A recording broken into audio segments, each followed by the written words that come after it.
TDP అధినేత చంద్రబాబు సంచలన వ్యాఖ్యలు చేశారు. వైసీపీ పని అయిపోయింది అని చంద్రబాబు తేల్చి చెప్పారు. ఇక వైసీపీ పాలన 46 రోజులే అని చంద్రబాబు అంచనా వేశారు. రాప్తాడ్లో నిర్వహించిన ప్రజాగళం ప్రచార యాత్రలో ఆయన మాట్లాడారు. హామీలు అమల్లో జగన్ వైఫల్యం చెందారు అని చంద్రబాబు ధ్వజమెత్తారు. ఇక కేంద్రం మెడలు వంచి ప్రత్యేక హోదా తెస్తాను అన్న హామీ ఏమైంది అని చంద్రబాబు ప్రశ్నించారు. మద్యపాన నిషేధాన్ని అమలు చేయలేకపోయారని ఎద్దేవి చేశారు. మద్య నిషేధం చేయకపోతే 2024లో ఓట్లు అడగను అని చెప్పిన జగన్ ఎందుకు అమలు చేయలేకపోయారు అని ప్రశ్నించారు. అధికారంలోకి వచ్చిన వారంలో సిపిఎస్ ను రద్దు చేయలేకపోయారని చంద్రబాబు మండిపడ్డారు. ఇక ఏటా జాబ్ క్యాలెండర్ అని ప్రకటించిన జగన్ ఏ ఒక్కరికైనా ఉద్యోగం ఇచ్చారా అంటూ చంద్రబాబు ప్రశ్నించారు. ఏటా మెగా డిఎస్సి, కరెంటు ఛార్జీల తగ్గింపు, పోలవరం పూర్తి తదితర హామీలను గోదావరిలో ముంచేశారు అని చంద్రబాబు వ్యాఖ్యానించారు. భవన నిర్మాణ కార్మికులను నాశనం చేసిన ఘనత వైసీపీ ప్రభుత్వానికి దక్కింది అన్నారు. ఇసుక దొరక్క భవన నిర్మాణ రంగం కుదేలైంది అన్నారు. వైసీపీ నేతలు నిరుద్యోగులను నిలువున ముంచేశారు అని చంద్రబాబు ధ్వజమెత్తారు. ఒక్క నోటిఫికేషన్ కూడా ఇవ్వకుండా జగన్ మోసం చేశారని ఆక్షేపించారు. మద్యపాన నిషేధం చేయకపోతే 2024 ఎన్నికల్లో ఓట్లు అడగను అన్నారు. అమలు చేశారా అని చంద్రబాబు ప్రశ్నించారు. సిపిఎస్ రద్దు చేశారా అని నిలదీశారు. ఏటా జాబ్ క్యాలెండర్, మెగా డిఎస్సి ఇచ్చారా, పోలవరం పూర్తి చేశారా అని చంద్రబాబు ప్రశ్నించారు. టీడీపీ అధినేత చంద్రబాబు కీలక వ్యాఖ్యలు చేశారు. రాయలసీమ ద్రోహి ఎవరో ప్రజలే తేల్చాలి అని చంద్రబాబు పిలుపునిచ్చారు. సత్యసాయి జిల్లా కదిరిలో ఆయన ప్రజాగళం రోడ్ షో నిర్వహించారు. రాయలసీమ కోసం జగన్ చేసిందేమీ లేదు అన్నారు. 5 ఏళ్లలో ఒక నీటిపారుదల ప్రాజెక్టు పూర్తి చేయలేదు అన్నారు.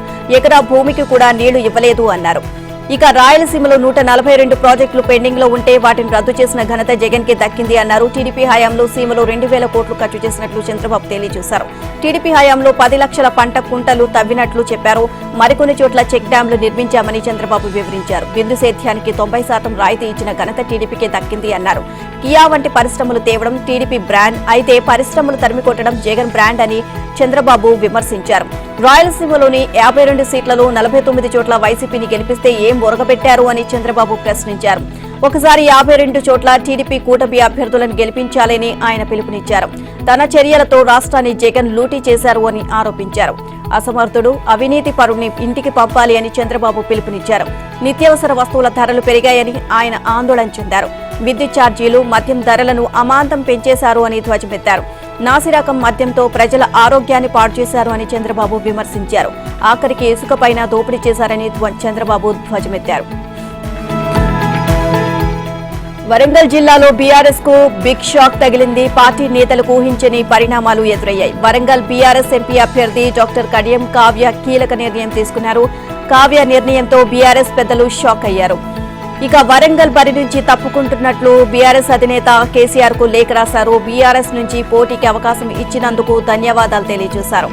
ఇటీవల మీడియాలో వస్తున్న కథనాలు అవినీతి, భూ కబ్జాలు, phone tapping, liquor scam party ప్రతిష్టను దిగజార్చాయని కావ్య పేర్కొన్నారు.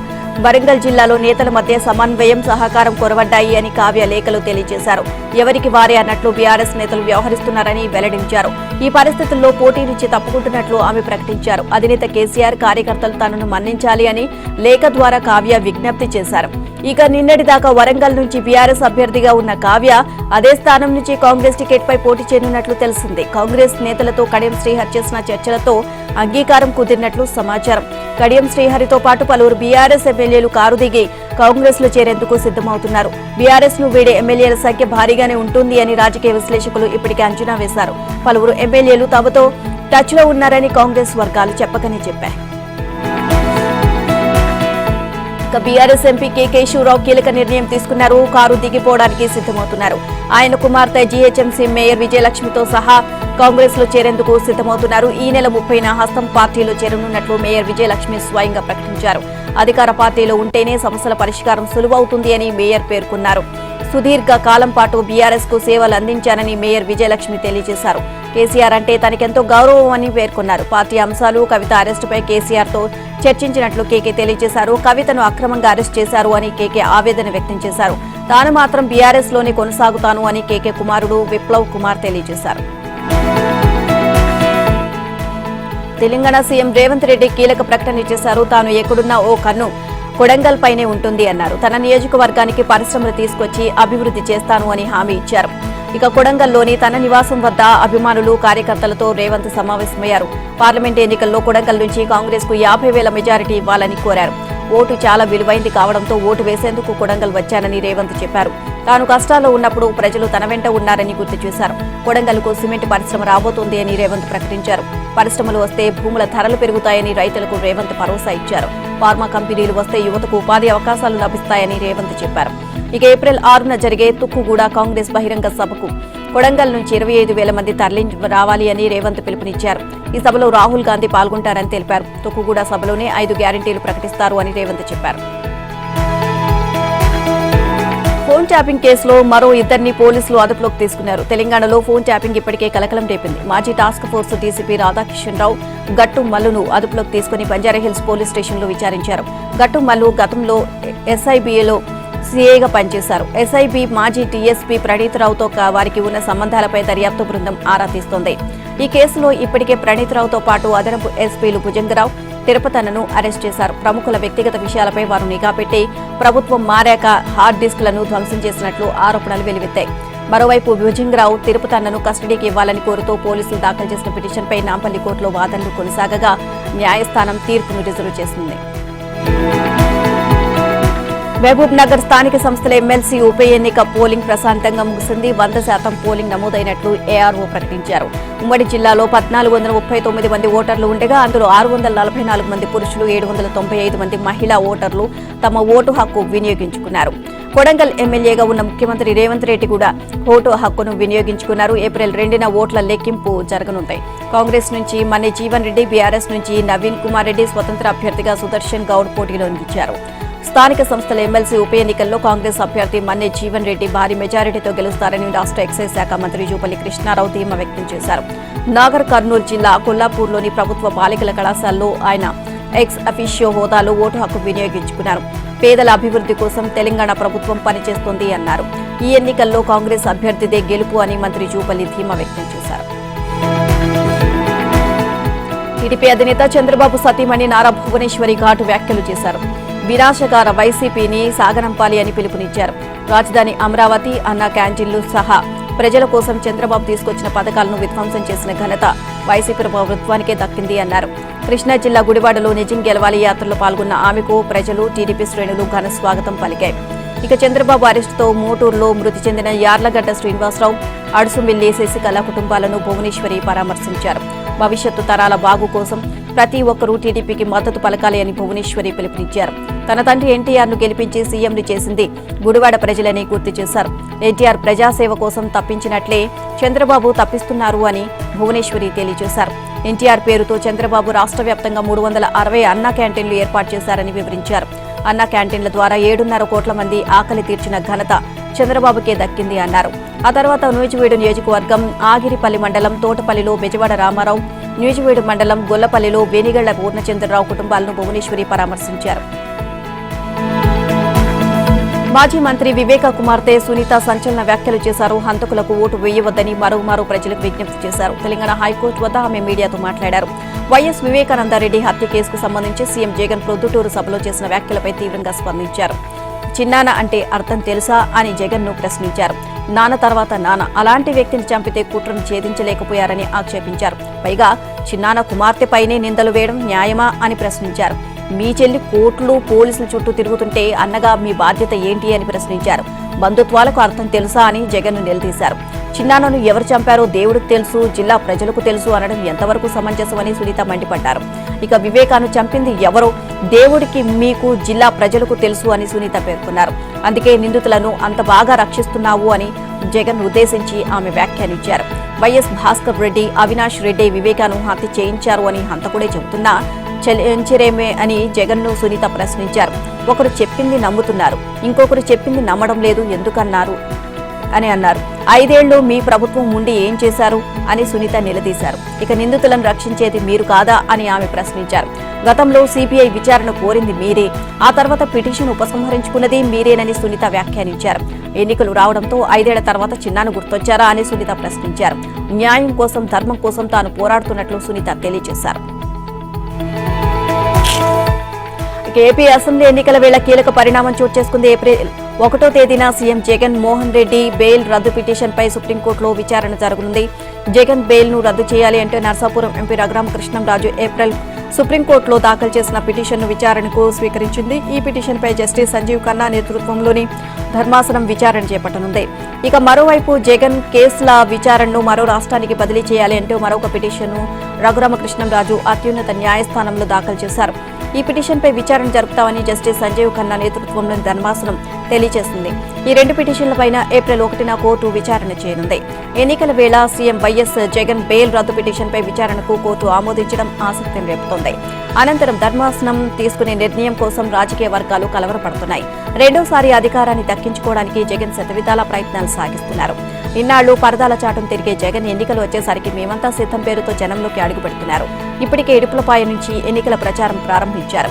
ఈ యాత్ర 21 రోజుల పాటు సిద్ధం యాత్ర సాగనుంది. ఇలాంటి పరిస్థితుల్లో జగన్ అక్రమాస్తుల కేసు అంశంలో జస్టిస్ సంజీవ్ ఖన్నా తీసుకునే నిర్ణయంపై సర్వత్రా ఆసక్తి నెలకొంది. మాజీ మంత్రి BRS working president KTR Congress ప్రభుత్వం తీరుపై భగ్గుమన్నారు. రైతులకు రుణమాఫీ చేసేదెప్పుడు అని ప్రశ్నించారు. కాంగ్రెస్ ప్రభుత్వం రుణమాఫీ చేయకుండా రైతులను మోసం చేసింది అని కేటీఆర్ ఆరోపించారు. రాజన్న సిరిసిల్ల జిల్లా తంగళ్లపల్లి మండలం సారంపల్లిలో ఎండిన వరి పైరును కేటీఆర్ పరిశీలించారు. రైతులతో మాట్లాడి పంట నష్టం వివరాలను కేటీఆర్ అడిగి తెలుసుకున్నారు. పంట పొలాలకు నీరు లేక పంటలు ఎండిపోతున్నాయని ఆవేదన వ్యక్తం చేశారు. ఇది కాలం తెచ్చిన కరువు కాదని కాంగ్రెస్ తెచ్చిన కరువు అంటూ కేటీఆర్ ఎద్దేవా చేశారు. రైతు బంధు కోసం 7,000 కోట్లను అప్పుడు సీఎంగా ఉన్న కేసీఆర్ కేటాయిస్తే కాంగ్రెస్ ప్రభుత్వం అధికారంలోకి వచ్చిన తరువాత వాటిని కాంట్రాక్టర్లకు ఇచ్చేశారని కేటీఆర్ మండిపడ్డారు. పంట పొలాలకు నీరు అందక ఎండిపోతున్నా కాంగ్రెస్ ప్రభుత్వం చెల్లించడం లేదు అని కేటీఆర్ ధ్వజమెత్తారు. రైతులకు ఇప్పటి వరకు రైతు బంధు ఇవ్వకపోవడం వెనుక గల ఆంతర్యం ఏమిటి అని ఆయన నిలదీశారు. కాంగ్రెస్ నేతలు సంచలన వ్యాఖ్యలు చేశారు. ఫోన్ ట్యాపింగ్ పై సమగ్ర విచారణ చేపట్టాలని డిమాండ్ చేశారు. కేసీఆర్ ఫామ్ హౌస్ నుంచే ట్యాపింగ్ జరిగింది అని ఆరోపించారు. అక్కడ వార్ రూమ్ ఏర్పాటు చేసి ఫోన్లు ట్యాపింగ్ చేశారని ధ్వజమెత్తారు. ఇప్పుడు కూడా వార్ రూమ్ లో ట్యాపింగ్ జరుగుతుంది అన్నారు. టీపీసీసీ అధికార ప్రతినిధి బండి సుధాకర్ గౌడ్, కాంగ్రెస్ నాయకుడు తుమ్మేటి సమ్మిరెడ్డి ఫోన్ ట్యాపింగ్ ఘటనపై డీజీపీకి ఫిర్యాదు చేశారు. హుజూరాబాద్ ఉప ఎన్నిక నుంచి ఫోన్ ట్యాపింగ్ ప్రారంభమైందని డీజీపీకి వారు వివరించారు. మాజీ మంత్రి హరీష్ రావు అధికారులను గుప్పెట్లో పెట్టుకుని ఈ అరాచకాలకు పాల్పడ్డారని ధ్వజమెత్తారు. ఒకే సామాజిక వర్గానికి చెందిన అధికారులతో ఈ ట్యాపింగ్ చేయించడం అమానుష్యమని అన్నారు. ఫోన్ ట్యాపింగ్ చేసి సెలబ్రిటీలను, వ్యాపారవేత్తలను వారు బెదిరించారని కాంగ్రెస్ నేతలు ఆరోపించారు. అడ్డగోలుగా డబ్బు వసూలు కోసం ఫోన్ ట్యాపింగ్ కు పాల్పడ్డారని కాంగ్రెస్ మరోమారు ఆక్షేపించింది. పోలీసులు వార్ రూమ్ పై దాడి చేసి ఆధారాలను సేకరించాలి అని కాంగ్రెస్ నేతలు డీజీపీని కోరారు.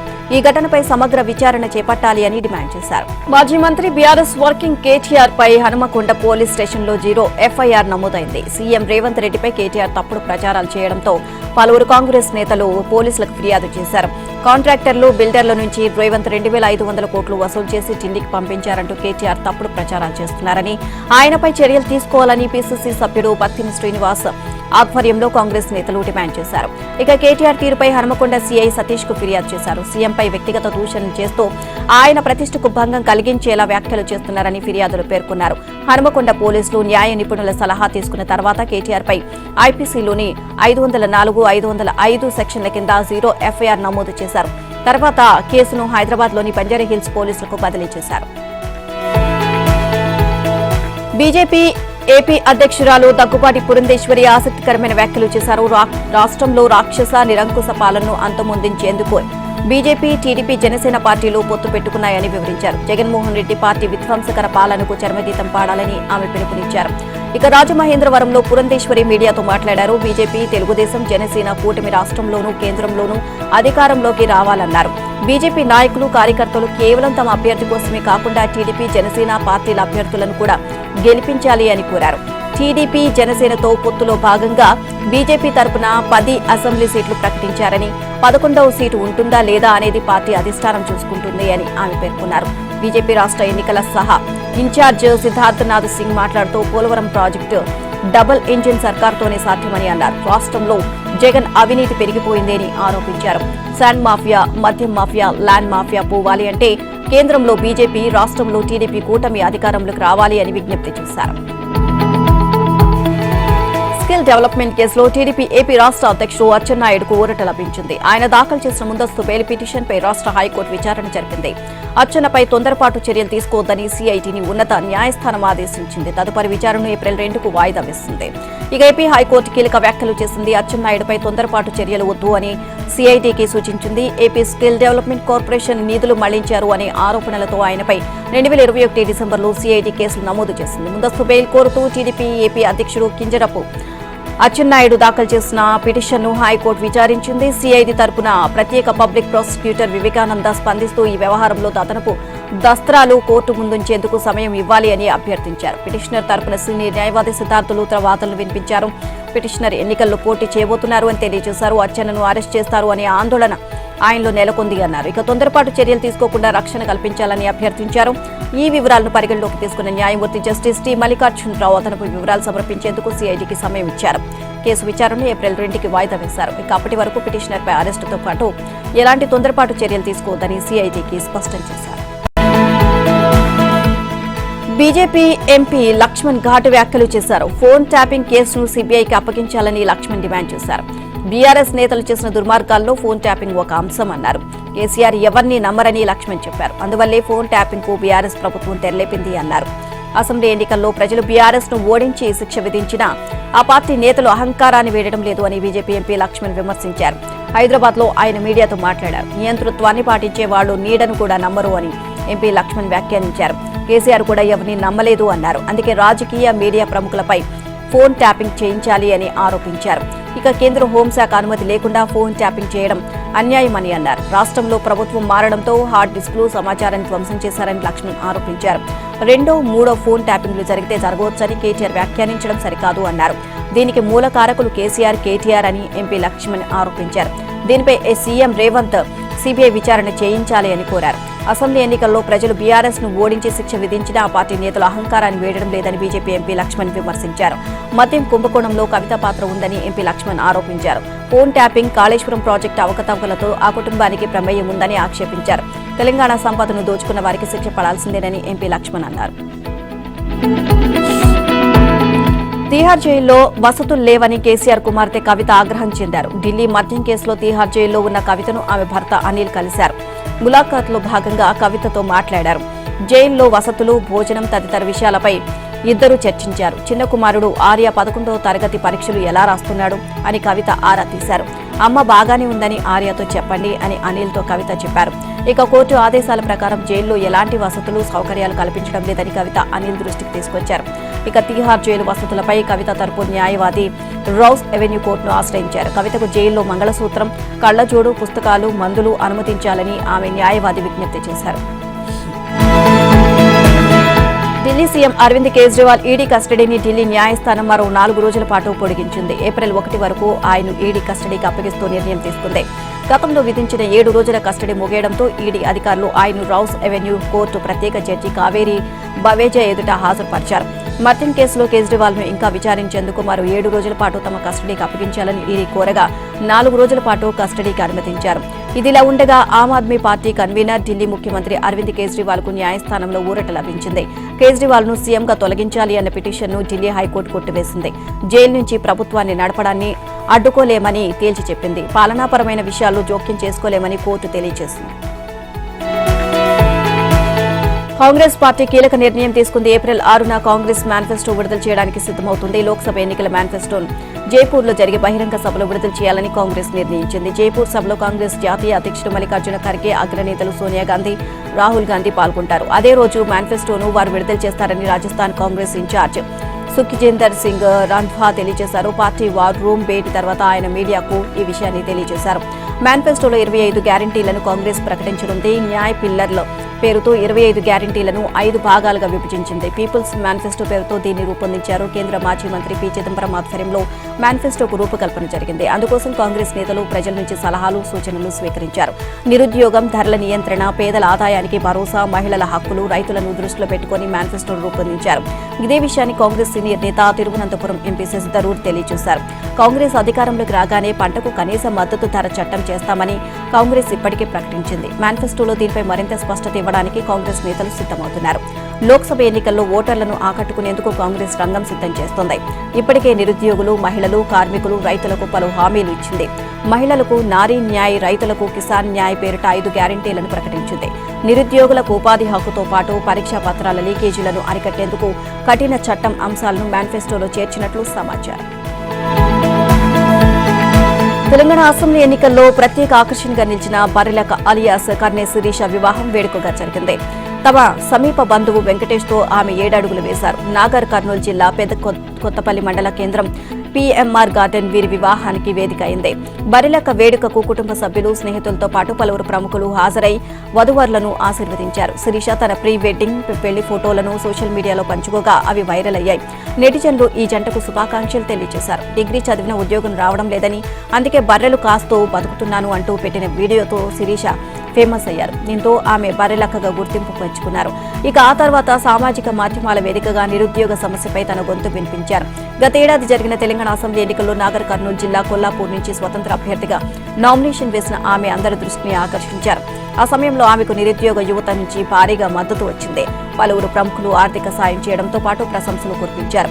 అసెంబ్లీ ఎన్నికల్లో బర్రెలకు ఓటమి పాలైనప్పటికీ ఫాలోయింగ్ మాత్రం భారీగా పెరిగింది. ప్రస్తుతం ఆమెను యూట్యూబ్లో 4.83 లక్షల మంది, ఇన్స్టాగ్రామ్లో 7.83 లక్షల మంది, ఫేస్బుక్లో 1.42 లక్షల మంది అనుసరిస్తున్నారు.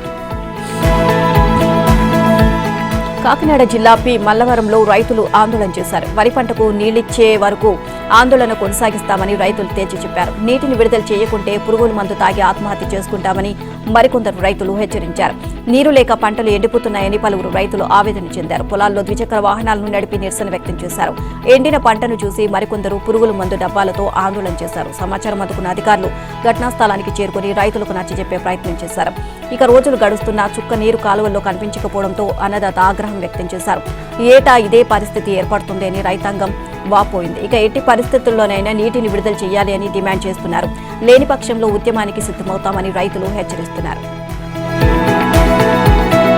ఎన్నికలు సమీపిస్తుండటంతో వైసీపీ నేతలు మరింత రెచ్చిపోతున్నారు. ఎన్నికల్లో నేకడానికి అక్రమాలకు సిద్ధమవుతున్నారు. ప్రకాశం జిల్లా ఒంగోలులో ఎమ్మెల్యే బాలినేని శ్రీనివాసరెడ్డి తాయిలాల పంపిణీకి తెరలేపారు. మహిళలకు చీరలు, రోజువారీ కూలీలకు తోపుడు పండ్లు పంపిణీకి బాలినేని రంగం సిద్ధం చేశారు. ఒంగోలు సమీపంలోని గుత్తి గొండవారిపాలెంలోని ఓ గోడౌన్లో వైసీపీ నాయకులు చీరలు నిల్వ చేశారు. దీనిపై టీడీపీ నేతలు విజిల్ యాప్ ద్వారా ఎన్నికల అధికారులకు ఫిర్యాదు చేశారు. వెంటనే రంగంలోకి దిగిన రెవెన్యూ, పోలీసు అధికారులు గోడౌన్లో తనిఖీలు చేపట్టారు. 18 బాక్సుల్లో ఉన్న 864 చీరలను సీజ్ చేశారు. ఇటీవల ఒంగోలు వైసీపీ ఎమ్మెల్యే బాలినేని శ్రీనివాసరెడ్డి అక్రమ మహిళలకు, ఇళ్ల స్థలాల లబ్ధిదారులకు పెద్ద ఎత్తున చీరలు పంపిణీ చేశారు. మిగిలిన చీరలు పోలింగ్ సమయంలో ఓటర్లను ప్రలోభపెట్టేందుకు నిల్వ చేశారు. మరోవైపు ఒంగోలు రామ్నగర్లో వైసీపీ రంగులు వేసిన తోపుడు పండ్లను పంపిణీ చేపట్టారు. ఇక దీనిపై టీడీపీ నేతలు ఫిర్యాదు చేయడంతో ఎన్నికలకు అధికారులు వాటిని సీజ్ చేశారు. రాజస్థాన్ జట్టు మరో విజయాన్ని కైవసం చేసుకుంది. IPL 17వ సీజన్లో జైత్ర యాత్ర సాగించింది. ఢిల్లీతో జరిగిన పోరులో రాజస్థాన్ 12 పరుగుల తేడాతో విజయం సాధించింది. 186 పరుగుల లక్ష్యంతో బ్యాటింగ్ చేసిన ఢిల్లీ జట్టు 20 ఓవర్లో 5 వికెట్లు కోల్పోయి 173 పరుగులు చేసింది. డేవిడ్ వార్నర్, స్టబ్స్ చెలరేగి ఆడినప్పటికీ మిగతా వారు విఫలమయ్యారు. రాజస్థాన్ బౌలర్లో బర్గర్, చాహల్ తలో 2 వికెట్లు తీశారు. 186 పరుగుల లక్ష్యంతో బ్యాటింగ్ మొదలుపెట్టిన ఢిల్లీ ఓపెనర్లు వార్నర్, మార్ష్ తొలి ఓవర్లో 2 పరుగులు తీశారు. రెండో ఓవర్లో 3 4లు బాది బర్గర్ కు మార్ష్ చుక్కలు చూపాడు. ఇక 3వ ఓవర్లోనూ ఇద్దరు బ్యాట్స్మెన్లు 3 4లు కొట్టడంతో ఢిల్లీ శిబిరానికి ఊపు వచ్చింది. ఇక 4వ ఓవర్లో బర్గర్ 2 వికెట్లు తీసి ఢిల్లీకి షాక్ ఇచ్చాడు. ఇక దూకుడుగా ఆడుతున్న మార్ష్ ను రెకీ భూయర్ ను అవుట్ చేశాడు. ఆ తర్వాత వచ్చిన పంత్తో జత కట్టిన వార్నర్ ఇన్నింగ్స్ ను పరుగులు పెట్టించాడు. ఇక 5వ ఓవర్లో 2 6లు, 6వ ఓవర్లో 4 6 బాదడంతో పవర్ ప్లే ముగిసేసరికి 59 పరుగులతో నిలిచింది. ఇక పంత్ సైతం దూకుడుగా ఆడడంతో 10 ఓవర్లు ముగిసేసరికి ఢిల్లీ 2 వికెట్ల నష్టానికి 89 పరుగులతో నిలిచింది. ఇక 97 పరుగుల వద్ద వార్నర్, 105 పరుగుల వద్ద పంత్ అవుట్ అయ్యారు. వీరు అవుట్ అయిన అనంతరం స్కోర్ ఒక్కసారిగా నెమ్మదించింది. అంతకుముందు బ్యాటింగ్ చేసిన రాజస్థాన్ నిర్ణీత 20 ఓవర్ల 5 వికెట్ల నష్టానికి 185 పరుగులు చేసింది. రియాన్ పరాగ్ విశ్వరూపం ప్రదర్శించారు. అశ్విన్, ధ్రువ్ జురేలా అద్భుతమైన పరుగులు చేశారు. ఇక ఢిల్లీ బౌలర్లో ఖలీల్ అహ్మద్, ముఖేష్ కుమార్, అన్రిచ్ నోర్జే, అక్షర్, కుల్దీప్ యాదవ్ తలో వికెట్